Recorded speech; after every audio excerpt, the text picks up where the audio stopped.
Family, welcome to another episode of Financial Freedom. I am your host and your accompaniment on this journey, Derek Brown, and thank you for being with us tonight. This entire thing on Hope TV started March 19th, 2020 with one episode, and after 10 million views, it's gone from one episode of one show to 35 shows, and we're still growing. We're still looking to bring you inspirational and informational content. So from the bottom of my heart, let me say thank you. Thank you for being here with us. Thank you for taking this journey with us. And if you're looking for us on any platform, you can find us under the handle at The Hope TV. That's one word, all caps, at The Hope TV. Family, we got a little bit of a different episode tonight. We were thinking about different ways to be able to bring you great information. And one of the things I love to do is read, especially on topics that I'm hungry to know more about. And on this episode, we're going to be having a book review with a gentleman who's been here before, who is now a correspondent for us. His name is Dominique DeGiste. And we're going to be talking about this book, Click. It's actually written by George Fraser. I think it's a great book for us to talk about when it comes to our financial freedom. And we're going to be having a good discussion about it tonight. Stay with us, and I can't wait for it. Let me welcome in our correspondent, Dominique DeGiste. Hey, good evening. Hey, how everybody's doing? And I'm happy to be back on this platform again, Financial Freedom, and being part of the show. I'd like to thank Mr. Brown and Pastor Carter for allowing me to be here again. We're glad to have you, my friend. Glad to have you. On this show, I definitely wanted your expertise. As a financial expert, it's one thing for me as a layperson to be able to look over different networking materials and different financial materials. But you as a financial expert have a little bit more authority, in my opinion, to be able to tell me, hey, Derek, this book is crap or this book is great. So it's always good to have that additional expertise on this. And I just thank you for being here. So let's jump right in. We talked a little bit about this before, but if you had to give me two sentences that sum up what this book is about, as simple as it may sound, how would you do it? The way I would sum this book up is, this is a phrase that I think we use all the time. And then the phrase also within the book, your net worth is your net worth at the end of the day. Got you. That makes sense. That makes sense. I think for me, if I had to sum it up in a brief caption, it would be, are your friends hindering or helping you? And with this book, one thing that I noticed, Dominique, is that this book is not your typical transactional networking book. It's not based on who can do what for you. I think one of the basic premises of the book is mainly what value can you help add to a relationship, to someone whom you meet that you have a particular chemistry with, that you happen to do business with. What did you think about that? Did you get that from the book as well? Exactly, I do. I think one of the great things about this book that I read was that it's about building relationships rather than, like you're saying, more of a transaction. I think when I first got in the industry I'm in, I started off at midlife. Everything was more of a transaction rather than building relationships.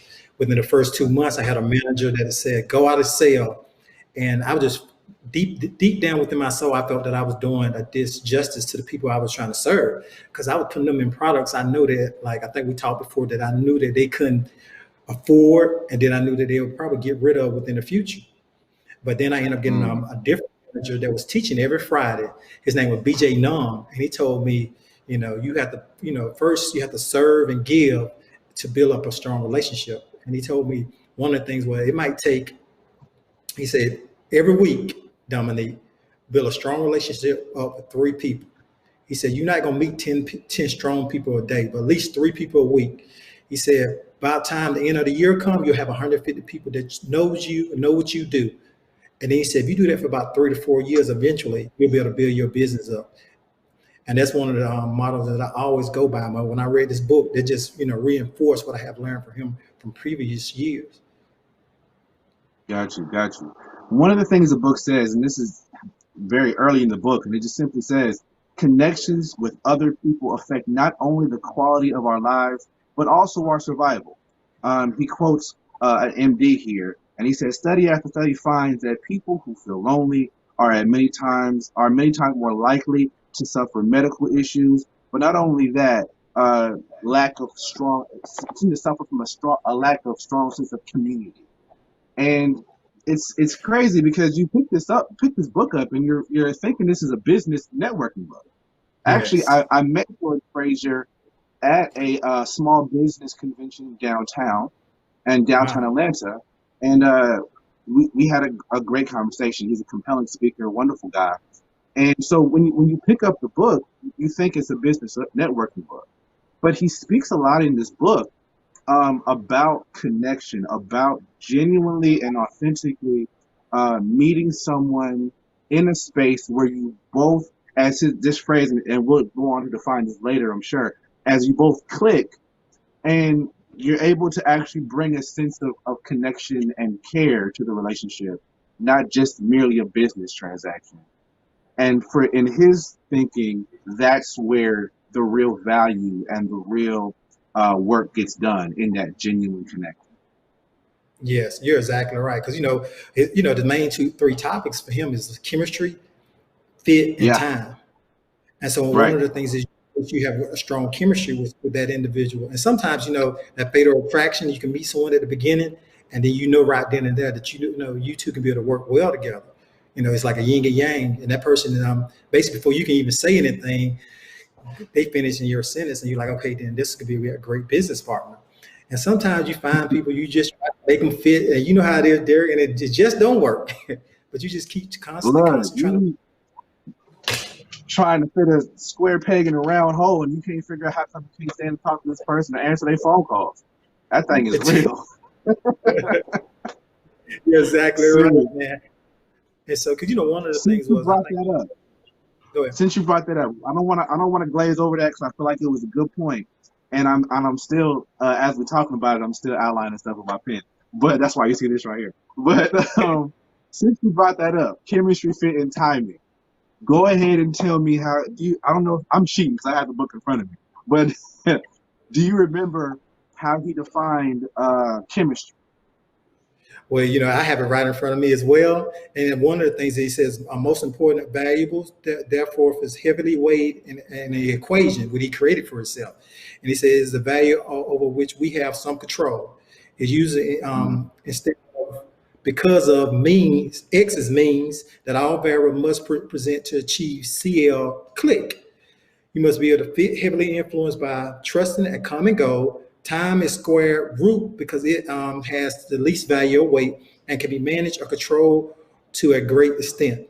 So one of the things is when I Dominic, did see you that, cheating. That ain't fair. You cheating. You cheating. That ain't fair. Because I asked you to do one, and you gave him the whole equation. You cheating. yeah, So this is what I was asking about. What I was asking about is that he talks about chemistry um, as initially coming into a space where you feel a sense of synergy, you feel a sense of yes, innate possibility with this person. And that becomes something upon which you can develop and begin to see if you two fit into a whatever kind of relationship may occur. And he says actually this is something that's available in all relationships. This happens no matter if it's business, personal. We may do it on accident, but he talks about chemistry as something that happens and that should happen more naturally. He talks about fit as something that comes as a result of us matching up with our mores, right? Shared experiences, shared circumstances. Um, it is something that we share a similar vision and mission, right? I remember when me and you first had a conversation about you coming on as a correspondent. One of the things you said is like you were so excited about a platform that discussed what it meant to be financially free in different aspects. And I mhm, remember the chemistry on the phone was like, yo, we have a similar mission. This can work for us. And on a gut level, it felt good to be able to say, yo, I can't wait to get this man in league and begin to talk and see how this is going to work and move forward. But I think that's where chemistry came in place on a guttural level, fit came in place, and then he says timing can be managed and planned, and because it can relate to circumstances and happenstance. And Mhm. that's something that we can also plan around and control, i.e., hey, what's your schedule like?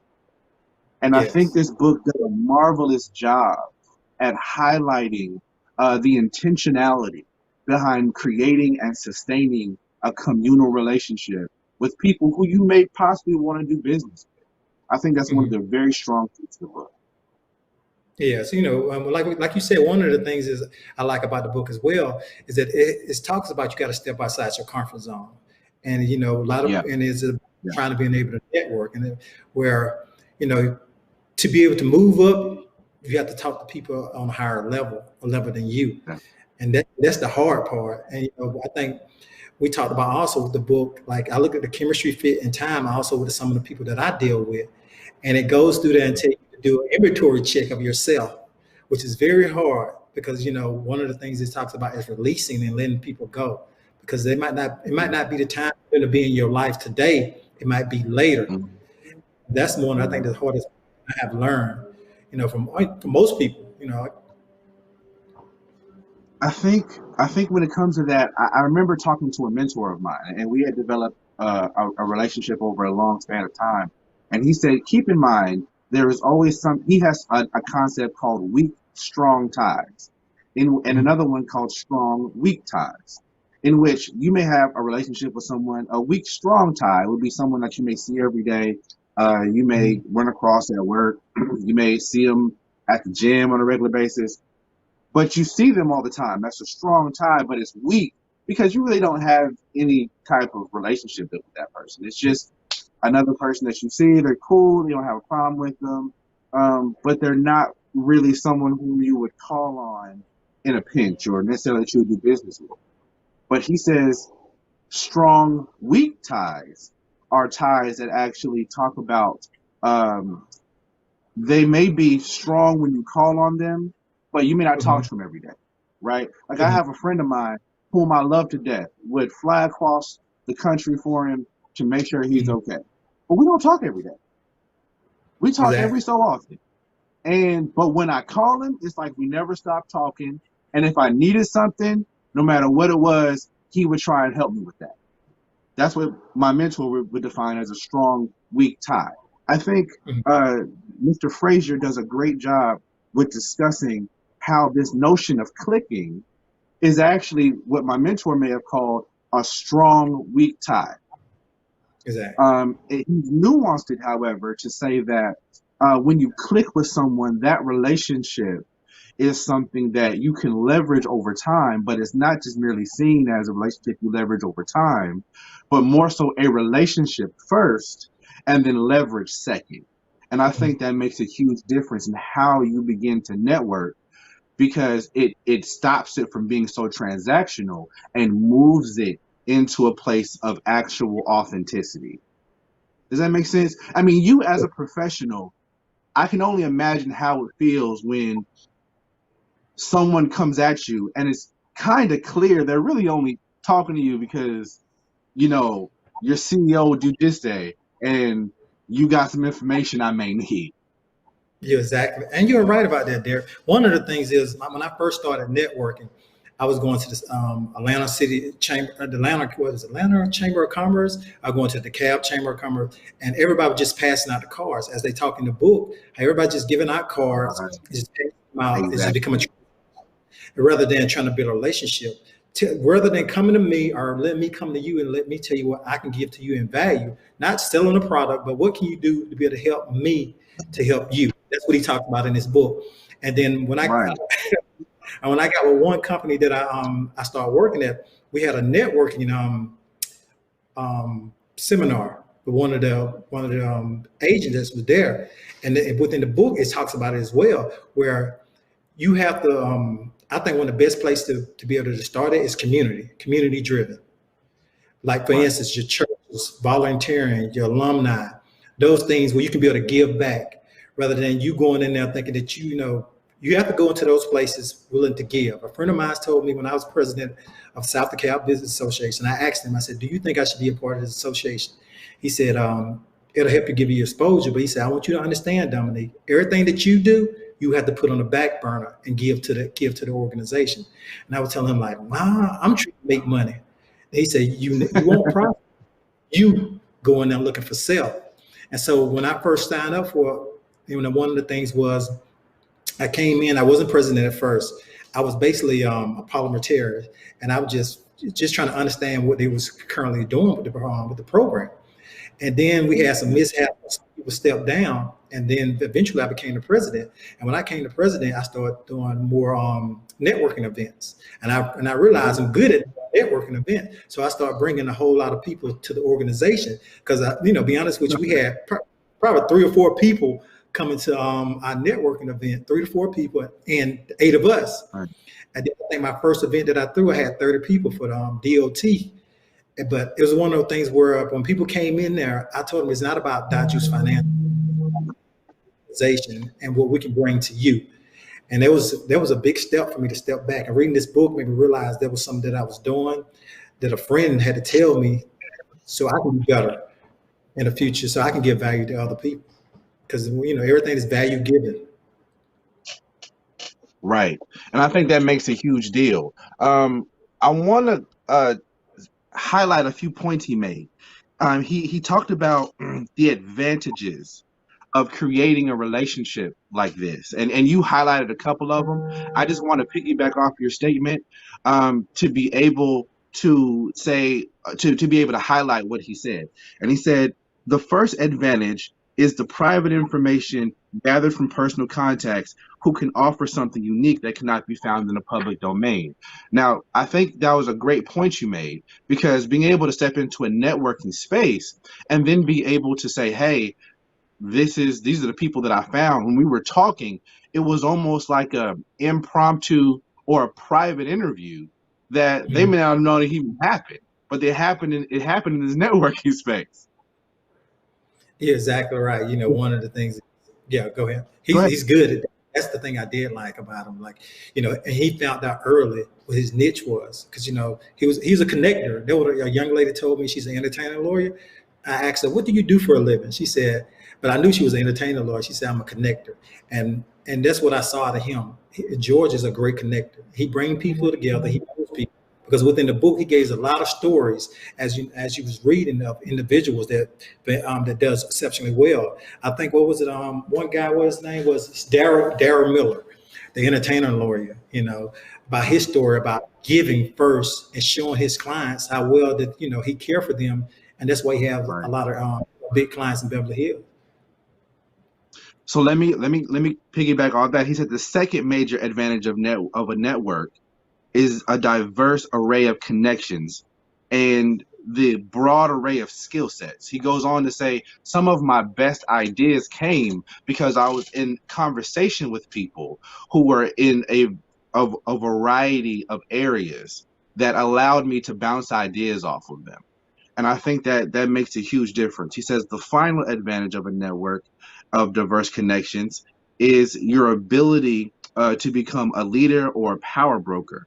He said, he quotes Uzi and Dunlap, and he says, the new age quote unquote power is now embedded in a flatter organization as opposed to being at the top of a pyramid. And so it's interesting because in this new age, this book was actually published a little while ago, actually. Let me see if I could scoop that up real quick about the publication date. It was actually done, I think, in 2008 when it was published. But this book is amazingly still relevant because what you're seeing a lot now is that people are getting with people on their level who are hungry for something more, whom they seem to match with and click with, and are moving into new levels based on that connection with people on their own level who want to move forward themselves. And I think that's a horribly powerful point. And this book tends to bring that home a lot. You're exactly right on that. That's one of the things is I think when I first started out, I wish I would have had this book, because when at the beginning I tried to go to the top, and what I should have been doing was trying to find people that they're at my level, and we're trying to make moves together. Because one of the things, like you said in the book, it was saying find people that fit you and fit your goals and your which where you're trying to go. And I think that if I would have caught that at the beginning, things would have been a little more easier for me, because I was trying to connect with a lot of individuals that had a little bit more years in the industry. Right. CEOs and bosses of big companies, and they turning me down because I'm not fully prepared. My conversations wasn't there, not at all. Because one of the things, like you said in the book, he says you need to be able to connect with different people so you can have different topics to bring up. For instance, you might one of my I got 2 or 3 clients that are Indian, and when I go see them, they taught me a lot about India. And so if I have a conversation with someone from India, it can go far, and it might be a potential client because I learned a little from them to be able to carry a conversation at least for 10 minutes. Now 2 hours, I might be lost. 10 to 20 minutes, we have a great conversation. Right. I wouldn't try and fake that kind of funk. You mess around, get yourself in a cultural snag and say something you ain't supposed to say. And we've seen that happen on social media in these 2020s. Anyway, but that's an excellent point, because he talks about that. He talks about the more common ground you have, the better the fit and the higher the trust level. And he's talking about a lot of deals and a lot of business is done when a certain modicum of trust is at least established. That, hey, and one thing I love about this book is he said, and that really changed my paradigm for thinking. He said, look, I have done business with people because I genuinely trusted them and had more of a connection with them before the people who I did not have connection with, but who had a better skill set, because I trusted this person to get it done. And this was something that I knew they could do, even if I hadn't seen them do it before. And I think this book is a marvelous testament of, it speaks a lot about that testament of how pivotal relationship is when it comes to business. Our previous episodes, we had talked to different professionals, including yourself. And one thing that you have brought up, along with a few of our previous guests, is having a relationship with our banker, right? Like being able to say, this person knows who I am, and because they know who I am, they may be willing to take more of a risk on me than this other person who does it. And I think that's a marvelous point that's been asserted in this book as well. Mm-hmm. Like you said, one of the things is, like he said about trust, that I did like was that you have to give, you got to trust everybody and before you distrust them. And I think that's what we have a lot of. I was big of that growing up myself. When you see somebody walk in the room, like, oh, they up to no good. But until they prove to you no good, you have to trust them. They hate in the door. They hate in the door. Hate in the door. Yeah. So what you got to do is you got to have an open heart to everyone that comes in there, because you don't know who can help you out. I think that's one of the things we have to work on as well, in life and period in general. Because one of the things is, just because they don't look like you, sound like you, I mean, they can't help you. Let me ask you this. When it comes to networking, or when it comes to establishing a certain level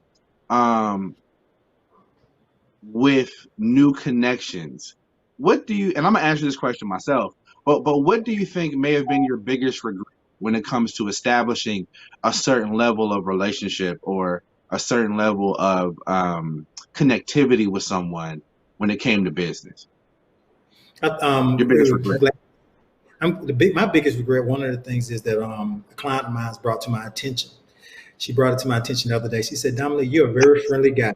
I said, what you mean? She said, you connect with everybody. And then she said, it could be, you saying you're on a fine line, because I think they talk about this in the book. You're on a fine line when it's in between being flirtatious and being nice. And she said, it's just your personality. There's nothing you can do about it. But, that's one of the things is that I have to work on it, because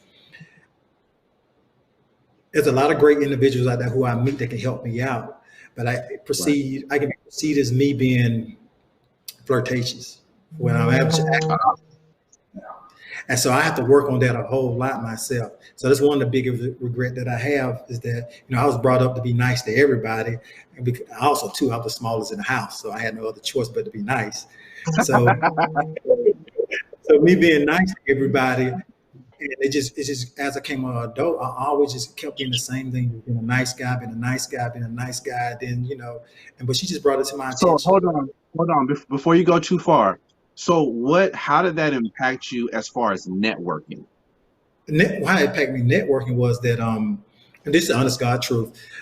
Most of my clients are women, and so when I go out and I network and I meet a lot of women, I say let's go do lunch and let's do dinner, and because I'm such a friendly guy, it can be perceived that I'm coming on to them rather than let's go sit and talk about business. So what I had to do myself was I had to start evaluating how far it's going and which direction they're going. I had to look out for their interests and my interests as well, because I was looking at, like you said, I thought it was a transaction.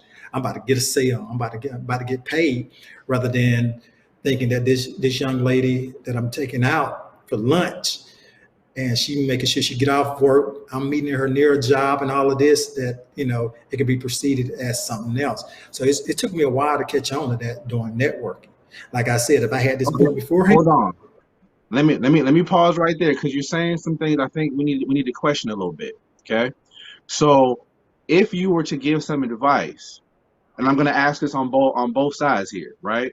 If you were to give this some advice to a young man first and to a young woman second, um, about creating certain boundaries when it came Yes. to networking, um, first, what advice would you give to a young man who may say, "Yo, man, I'm just trying to do the best that I can, and people think that I'm flirting with them, and I'm just trying to get out here and meet people. I don't, I'm just doing the best I can."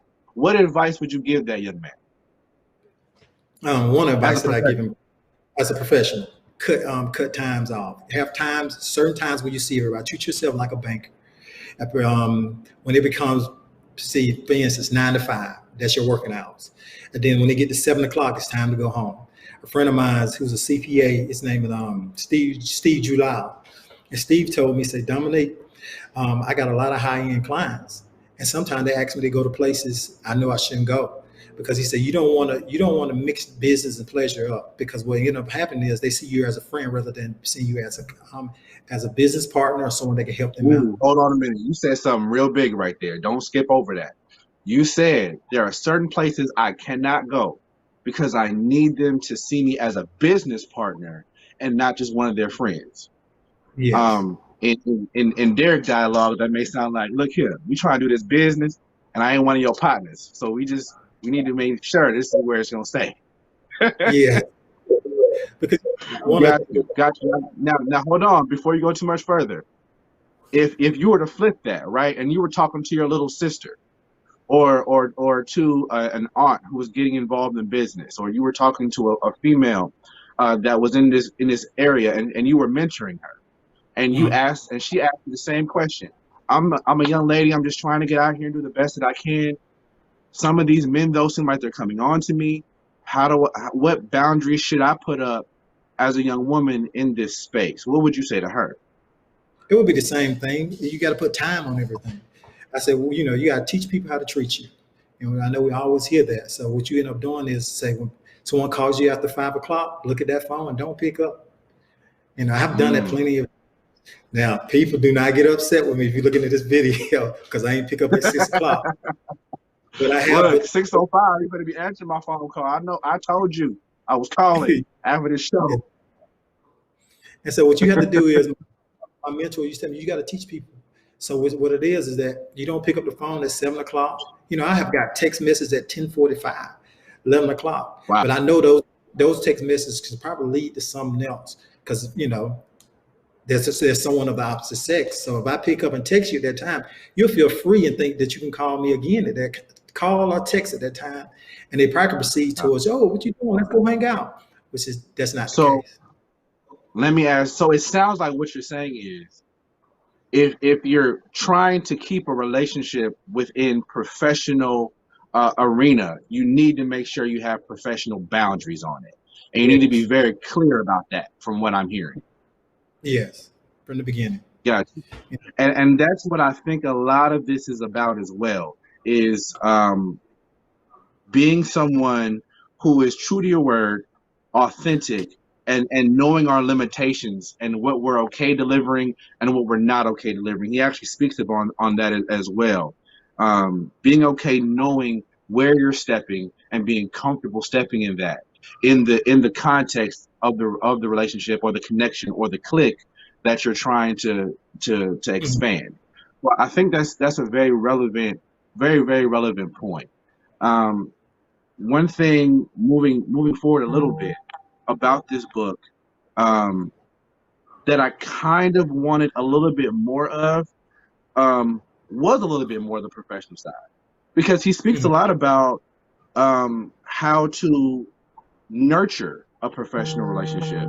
But for myself, I often wonder, well, after you've nurtured a relationship with someone, it's great to be able to do that. But how do I know when to move forward in business? Because sometimes I found, I know for me, I've had this issue networking in which I found people who are great as far as other professionals, yes, other young professionals who are doing great things, and then had to sit back and say, all right, but how do I work with them in their sphere? Because having a diversity of professional friends is great, but it also may make you question, how can I add to them? Because we don't do the same things. And I didn't really get a lot of that from this book. So there are pros and there are cons to this book, but I didn't really see a matrix of how to say, hey, if I work in a church and I'm coming across someone who works in in the shipping yard, or is somewhere outside of my expertise, how do I determine, if I should even approach this person? We may click great. We may have an excellent connection. I have several business friends starting businesses, but as a person who does a lot of counsel and ministry work, I often question myself as, what, how can I invest in their business uh, as badly as I want to, but I don't have the expertise they may need in that business. I didn't see a lot of that in this book as far as how to evaluate what I can bring to the table and add value to their lives on. I didn't see that here, and I wish I would have had it because the book was great, but I didn't get that from it. Was there any points in this book you felt like may have lacked a little bit? Honestly, I think you made a valid point when you said about, after getting the connection, how do you bring value to the next individual? But I think he did explain it as well too, because it goes by fit and timing. Because one of the Gotcha. things is, there's a lot of individuals who I have met when I first got in the industry, I can't do anything with at all. There's one of the guy by the name of Calvin Green. He gave me a call. This is crazy, because we were reading the book. He gave me a call yesterday and asked me, Dominique, can you speak for the Jamaican Chamber of Commerce on the 31st? Oh, wow. And I'm like, so he called me and asked me to do that for him. And I was very surprised, because I've been trying to do business with him for like 7, 8 years. And he was like, nah, Oh, wow. I don't need no life insurance. Nah, I don't need this. And then out the blue, he gave me a call. He said, I'm gonna give you a chance to speak on a platform of business owners who need life insurance. I said, thank you. I truly appreciate that. But that was a relationship that took time. And like I said, it took time, and this was the best fit for me, for him. Mhm. Wow. So he found some place in there where you could Yeah. fit, and then he invited you in. And that It's- really happened as a product of your relationship with him, just being in contact with him and looking for a way. yeah, because one of the things is, I think it's one of those, I want to say magical moments. Like we said, chemistry. It's just when it just happened, Yeah, yeah. and it just happened, and you just don't see it come. For instance, me being on this show with you, we never thought we Mhm. would click like this at the beginning. And one of the things is, when I had to get out the show, I had to ask myself, did I talk too much? No, that's usually my fault. Like, I'm supposed to be interviewing people. Because one of But the things, so, you are great at it. You're a great interviewer, man. And one of the things is, I think what you have to do is, the people that you have friends with and you connect with, you just got to wait for the opportunity to strike. Right now, it might not strike today. You might be 51 years old, and that person, you say, hey, guess what? This is an opportunity right here. And you might, yes, this will be able to work. Are they might be doing exceptionally well, and in the future you might want to start your own church up, and they all can invest into you, and you can be like, okay, then I've been knowing each other for years. This is my vision, but I want you to invest in what I got going on to be able to build this church up, Got you. do what I need to do. So I Because think I that's think a good point. Timing, opportunity, being able to nurture that chemistry until the appropriate time comes. That's a good way to think of it as well. I didn't think of it that way. I guess that's why you're here. So, uh, thank you for that. Family, look, thank you so much for tuning in to Financial Freedom this week. I think I thank my wonderful correspondent, Mr. Dominique, for being here with me. There will be more book reviews to come, and some of them may be a little bit more technical. Dominique, I'm definitely going to need you for those. So. yes, sir. This is the book that we looked at today, Click by George Fraser.